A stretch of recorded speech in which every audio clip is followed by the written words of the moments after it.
Hello everyone, আমি সুধা সরকার। আমার চ্যানেলে তোমাদের অনেক অনেক ওয়েলকাম। আমার চ্যানেলে হেলথ রিলেটেড অনেক ইনফরমেশন ভিডিও আসে। তো আমি একজন ফিজিওথেরাপিস্ট, তাই তোমাদেরকে একটু রাইট ইনফরমেশন দিয়ে অনেক আনন্দ পাই। আজকে আমি তোমাদেরকে এই রাতের পতনের কিছু কিছু ইনফরমেশন দেব। তো চলো, আজকে তোমাদের এর থেকে কি হয় না হয়, কেন হয়, কি কারণে হয়, শরীর কি উইক হয়ে যায়, আর এর থেকে বাঁচার কিছু উপায় জানাবো, বা কিছু এক্সারসাইজ জানাবো, বা কিছু পদ্ধতি জানাবো, যেগুলো তোমরা ঘরে বসেই করতে পারো। তোমাদেরকে বাইরে যেতে হবে না, ডক্টরের কাছেও যেতে হবে না। তো চলো আজকের ভিডিওটা শুরু করি। আর কেউ স্কিপ করো না, ভিডিওটা অনেক ইনফরমেটিভ ভিডিও হতে চলেছে। তো ভিডিওটা ফুল দেখো, অনেক কিছু শিখতে পারবে। আগে বলি, এই যে স্বপ্ন দেখে হয়, এটা কি, কেন হয়, এটা রাতেই কেন হয়? এটা রাতে হয় কারণ ঘুমিয়ে থাকলে আমাদের অনেক রকমের স্বপ্ন আসে, অনেক রকমের থটস আসে। সেইগুলোর কারণে এটা কিন্তু হয়। হয়তো তারা দিনের বেলা কোনো মেয়েকে দেখে কিছু থটস করেছে বা কিছু অ্যাক্টিভিটি করেছে, ফলে তাদের শরীরের টেস্টোস্টেরন লেভেল অনেক বেড়ে যায়। আর তখন যদি কোনো ইন্টার না করা হয় বা হ্যান্ড প্লে না করা হয়, তখন কিন্তু ওটা ওই পিয়ে রাস্তা দিয়ে আপনি বেরিয়ে আসে। এটা কোনো রোগও না, এটা কোনো অসুস্থতার কারণও না, এটা শরীরের একটা প্রক্রিয়া। এটা ইয়ং এজেদের বেশি হয়, তবে এটা বয়স্কদের যে হয় না সেটা না। যদি বয়সকালে অনেক দিন তারা হ্যান্ড প্লে না করে বা ইন্টার না করে, তাহলেও কিন্তু তাদের টেস্টোস্টেরন অনেক বেড়ে যায়, আর সেটা কিন্তু বাইরে বেরিয়ে আসার রাস্তা খোঁজে। আর ওই একটাই রাস্তা আছে, সেখান থেকেই বেরোয়। তো শুধু যে ইয়ং এজেদের হবে সেটা না, বয়স্কদেরও কিন্তু হতে পারে। আর এর ফলে যেটা প্রবলেম হয় সেটা হচ্ছে, বাচ্চারা বা ইয়ং স্টেজরা ভাবে হয়তো বাড়ির সবাই জেনে যাবে যে আমি কিছু খারাপ চিন্তা করেছি বা আমি কিছু খারাপ স্বপ্ন দেখেছি। ফলে তাদের অনেক লজ্জা, মানে নিজেরা নিজেরা লজ্জা পায় বা নিজেরা নিজেরা অনেক সেম ফিল করে, আর অনেক টেনশনে পড়ে যায়। হয়তো আমি কিছু খারাপ করে ফেলেছি, মা বাবা হয়তো বকা দেবে, বা আমার ফ্রেন্ডরা জানতে পারলে খারাপ ভাববে। তো এটার জন্য কিন্তু অনেক স্ট্রেস লেভেল হাই হয়ে যায়, আর অনেক টেনশনেও পড়ে যায়। অ্যাকচুয়ালি এই ফলিংটা হয় হরমোনের মাত্রা বেড়ে গেলেই হয়। শরীরের যেমন গ্রোথ হয়, শরীরের যেমন সবকিছু বাড়ে, সেরকম এই হরমোনও আমাদের শরীরে কিন্তু বাড়ে। আর এই হরমোনের মাত্রা বেড়ে যাওয়ার সাথে সাথে যদি পেলভিক এরিয়া যদি স্ট্রং না থাকে, তাহলে এটাকে ধরে রাখতে পারে না। ধরে রাখতে না পারার কারণেই এটা কিন্তু নিজে নিজে বাইরে বেরিয়ে আসে। তবে যাদের পেলভিক মাসেল, পেলভিক বোনস অনেক স্ট্রং, তাদের কিন্তু এটা খুবই কম হয়। তো এখন বলি, কতদিন হওয়া ভালো?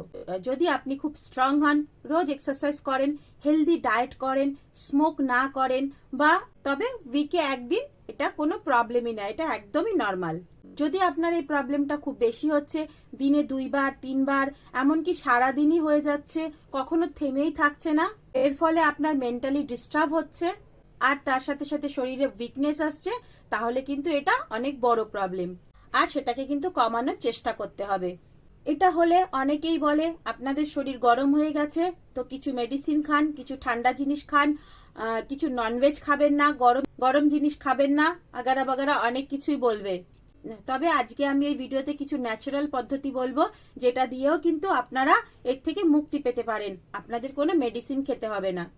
আজকে আমি এই ভিডিওতে কিছু ন্যাচারাল পদ্ধতি বলবো, যেটা কিন্তু আপনারা করে অনেক ভালো থাকতে পারেন, সুস্থ থাকতে পারেন। সবার ফার্স্ট বলি, মর্নিং ওয়াক। যেহেতু এটা হরমোনের মাত্রা বেড়ে যাওয়ার কারণে, সেহেতু আপনাকে সকালবেলা ঘুম থেকে উঠতে হবে, ঘুম থেকে উঠে মর্নিং ওয়াকে যেতে হবে। যেহেতু হরমোনের মাত্রা বেড়ে যাচ্ছে, সেটা আপনাকে কোনো কাজের মাধ্যমে বাইরে বার করতে হবে। আপনি যদি সকালবেলা মর্নিং ওয়াকে যান, আপনি ভিটামিন ডিটাও পেয়ে যাচ্ছেন, তার সাথে সাথে আপনার যে এনার্জি লেভেল আছে সেটাও হাই হচ্ছে, আর যে হরমোনটা বেড়ে গেছে সেটাও আবার কাজে ইস্তেমাল হচ্ছে। যদি হরমোন লেভেল বেড়ে যায় আর যদি আপনি ইস্তেমাল না করেন, তাহলে কিন্তু ওটা আপনি বাইরে আসবে। তাই মর্নিং এ উঠে একটু এক্সারসাইজ করলে, ওটাকে ইস্তেমাল করলে আপনার কিন্তু এনার্জি লেভেলও বেড়ে যাবে, আর ওটা কিন্তু আপনি বেরিয়ে আসবে না। তাই মর্নিং এ উঠুন, মর্নিং ওয়াক করুন, আর নিজেকে অনেক এনার্জেটিক করে তুলুন। সেকেন্ড, ঘুম। ঘুমের প্রয়োজন মানুষের 6 থেকে 8 ঘন্টা, মিনিমাম 6 ঘন্টা, ম্যাক্সিমাম 8 থেকে 10 ঘন্টা। কিন্তু এখন মানুষের কাছে ডিভাইস হয়ে তাদের কিন্তু ঘুম অনেক কম হয়ে যাচ্ছে। রাতে হচ্ছে ঘুমানোর টাইম, তারা রাতে ঘুমাচ্ছে না, তারা দিনে ঘুমাচ্ছে, রাতে ভিডিও দেখছে, খেলাধুলা করছে, কিন্তু তারা রাতে না ঘুমিয়ে দিনের বেলা ঘুমিয়েছে। এটা কিন্তু প্রপার ওয়ে না। যারা রাতের ঘুম রাতে ঘুমাবে, দিনের ওয়ার্ক দিনে করবে, তারাই কিন্তু শরীর সুস্থ রাখতে পারবে। ঘুমটা কিন্তু এই ফলিং এর একটা গুরুত্বপূর্ণ বিষয়। তাই যারা ইয়ং এজে আছে তাদের কিন্তু 10টা থেকে 11টার মধ্যে ঘুমিয়ে পড়লে এই ফলিংটা কিন্তু অনেক কমে যাবে। Third, exercise. মর্নিং ওয়াক আর ঘুমের মতো কিন্তু এক্সারসাইজও একটা খুব গুরুত্বপূর্ণ বিষয়। সকালে উঠে এক্সারসাইজ করো, তার ফলে ভিটামিন ডিটাও পেয়ে যাচ্ছ, আবার এনার্জি লেভেলটাও বেড়ে যাচ্ছে, তার সাথে সাথে তোমার ফলিংটাও কমে যাবে। এক্সারসাইজের মধ্যে সবচেয়ে গুরুত্বপূর্ণ এক্সারসাইজ হলো পেলভিক ফ্লোর এক্সারসাইজ, যেটাকে বলা হয় কিগেল এক্সারসাইজ। কারণ আপনার যদি পেলভিক এরিয়াই স্ট্রং না থাকে, পেলভিক ফ্লোরই যদি স্ট্রং না থাকে, তাহলে আপনার যে টেস্টোস্টেরন লেভেল, টেস্টোস্টেরন হরমোনটা আছে, সেটাকে কিভাবে ধরে রাখবে? তো ওটা তো আপনি আপ বেরিয়ে আসবেই। যদি ধরে রাখার ক্ষমতা নাই থাকে, তাহলে তো ওটা আপনি আপ বেরিয়েই আসবে। তাই পেলভিক এরিয়াকে স্ট্রং করা কিন্তু খুব প্রয়োজন। যদি রেগুলার পেলভিক ফ্লোর এক্সারসাইজ কেউ করে থাকে, তাহলে কিন্তু সে ধীরে ধীরে এই প্রবলেম থেকে রিকভারি করে উঠবে, এই প্রবলেম থেকে ধীরে ধীরে রিকভারি করে নেবে। ফোর্থ হচ্ছে স্টিমুলেশন।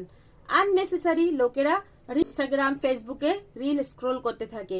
রাতের বেলা ঘুমানোর আগেও তারা বিভিন্ন ধরনের ভিডিও দেখতে থাকে, নিজেদের মধ্যে সেক্সুয়াল অ্যাক্টিভিটি চলে আসে। ভিডিও দেখে, ইনস্টাগ্রাম দেখে, রিল স্ক্রোল করতে করতে ভিডিও দেখে দেখে তারা যে সাবকনসিয়াস মাইন্ডটা আছে, সেটা তাদের দিমাগে স্টোর করে ফেলে। আর সেটা যখন ঘুমিয়ে যায়, তখন মাথা আপনি আপ সেটাকে রিডিউস করে, সেটাকে রিল্যাক্স করে। দেখো, আমরা ঘুমাই কেন?